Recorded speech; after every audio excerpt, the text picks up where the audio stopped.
चंद्रशेखर भाई जैसे नेता की बहुत जरूरत है। जो मायावती जी का शासनकाल था वो बहुत अच्छा था। मायावती जी ट्वीट करने वाली नेता है आज की डेट में। देखिए जी, मैं अपना खुद का डिसीजन लेता हूँ, मैं आजाद समाज पार्टी को सुनूंगा। किसी भी जाति पर कोई प्रॉब्लम आती है, सबसे पहले बंदा खड़ा मिलता है चंद्रशेखर आजाद भाई। ये योगी और मोदी जी का जो शासनकाल है, इन्होंने ज्यादातर धर्म की चीजों पे ज्यादा विश्वास रखा है, जैसे मंदिर बनाने में, मस्जिद तोड़वाने में। एक बार गांव में आए कोई बंदा तो ये पता तो चला कि भाई हाँ भाई इन लोगों को ये दिक्कत है, जब ही तो देगा बंदा।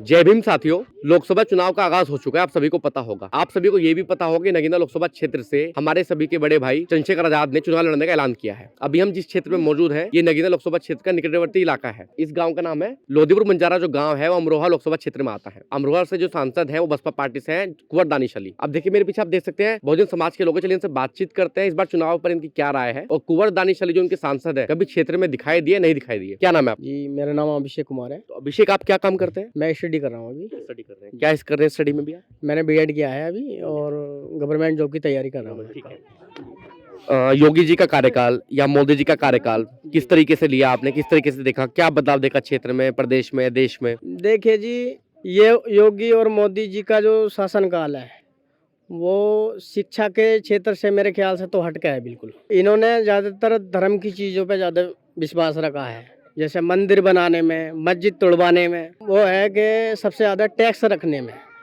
इन्होंने शिक्षा पे टैक्स रखा, हर चीज़ पे टैक्स रखा, जो गलत। सबसे ज़्यादा टैक्स बढ़ाए हैं वो गलत है। सांसद साहब के क्या हालचाल है? कभी दिखाई दिए? नहीं, इतने नहीं आते हैं। एक दो बार आए होंगे, वो गांव से बार सड़क पे आते हैं, मगर गांव के अंदर जो ऐसे समाज के अंदर नहीं आते वो। वोट दिया था? हाँ, वोट दिया था मैंने। जी, दिया था। वोट देने के बाद भी कभी क्षेत्र में नहीं दिखाई दिए? नहीं, ऐसा नहीं दिखाई देते वो। कोई पार्क आप लोगों के लिए, कोई स्कूल? कोई कुछ नहीं है, ऐसा कुछ नहीं है। बस ये कि पहले आए थे तो शायद टंकी लगी हुई है गांव में, उन्हीं के खाते से एक तरीके से। तो जब का सुना है कि हाँ भाई टंकी लगी है, उसके बाद में हमने नहीं सुना उनका। तो बहुजन समाज को सांसद ने क्या दिया? बहुजन समाज को सांसद ने ऐसा नहीं है, ऐसा इतना कोई खास नहीं दिया। क्योंकि आदमी देगा तो जब आदमी मतलब लोगों के बीच जाए और क्या नाम है उनकी मजबूरियां सुने, क्या क्या प्रॉब्लम हो रही है ऐसी समाज को या और समाजों को, सारे समाजों को, पूरे गांव को। एक बार गांव में आए कोई बंदा तो ये पता तो चला कि भाई हाँ भाई इन लोगों को ये दिक्कत है, जब ही तो देगा बंदा। जब गाँव में कोई आ ही ना रहा तो क्या बताएंगे, वो क्या सुविधा दे पाएंगे? आप बताइए। अभी भी आप बैठे हैं, देखो आप कैमरा घुमाओ, चाहे पार्क के साइड में सड़क है, आज भी टूटी हुई सड़कें हैं, किसी का ध्यान नहीं है। क्यों? आज भी टूटी हुई सड़कें हैं। बस ये है कि जो जिधर का बन जाता है वो अपनी ओर को करता। मतलब जिस गांव के वो हैं वहां उन्होंने विकास किया। हाँ, ओर का होता है बस। हाँ, अब चुनाव आ रहे हैं जी। BSP party, Azad Samaj party, जी, चंद्रशेखर भाई की पार्टी, जी। क्या विचार कर रहे हैं समाज के लोग इस समय? देखिए, जो मायावती जी का शासनकाल था वो बहुत अच्छा था। उनके शासनकाल में कोई बुराई नहीं, और ये भी सभी लोग स्वीकार करेंगे मेरे ख्याल से। मगर ये है कि आज के समय में मायावती जी की एक तरीके से मायावती जी चुप्पी साधी हुई हैं। कारण क्या है? कारण तो कुछ भी हो सकता है, उनका खुद का अपना डिसीजन भी हो सकता है, और हो सकता है किसी पार्टी का दबाव भी हो उन पर। तो वो दबाव चंद्रशेखर पे क्यों नहीं है? वो लीडर नेता है वो आज के नए युवा नेता हैं, वो ग्राउंड में लड़ने वाले नेता हैं। और मायावती जी ट्वीट करने वाली नेता है आज की डेट में।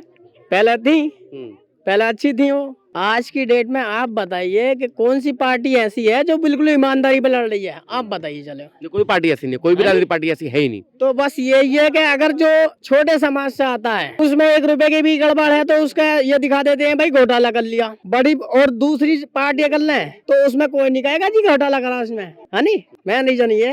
अगर आपकी सीट से एक तरफ तो बीएसपी के कैंडिडेट होंगे, एक तरफ होंगे सपा, आरएलडी, आजाद समाज पार्टी के कैंडिडेट होंगे, तो आप किसे चुनेंगे?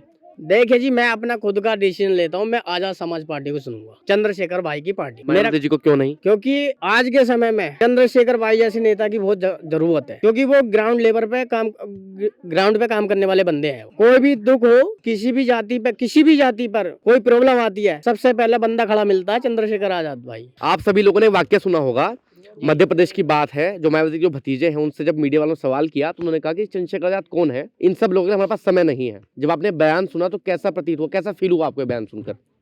सबसे पहली बात तो हमारे मन में तो यह है कि आकाश आनंद जी कौन, जब वो इतने बड़े लीडर को नकार सकते हैं, वो आकाश आनंद जी कि भाई उन्होंने बोला कि भाई चंद्रशेखर आजाद जी कौन, आज की डेट में उनका रुतबा कम नहीं है चंद्रशेखर भाई का, जिधर जाओ देख लो छावनी में तब्दील हो जाता वो क्षेत्र, और उन्हें कहते हैं कि कौन चंद्रशेखर, मानोगे नहीं। और दूसरी बात यह है कि उनका इतना रोल नहीं है हमारे क्षेत्र में आकाश आनंद जी का। उनकी पार्टी का रोल है? उनकी पार्टी का भी हाँ थोड़ा है, पार्टी का रोल है, इस बात को हम कह सकते हैं। अच्छा, कितना समय लगेगा अभी चंद्रशेखर भाई को समाज पे पकड़ बनाने में? जब तक गांव-गांव में लोग पार्टी के बारे में समझाएंगे नहीं, कुछ बताएंगे नहीं, कुछ वो नहीं होने का, तो शायद लोगों को पता भी न चले। क्योंकि अधिकांश जो लोग आते हैं वो और लोगों में आते हैं, ऐसी समाज में कोई देखने नहीं आता।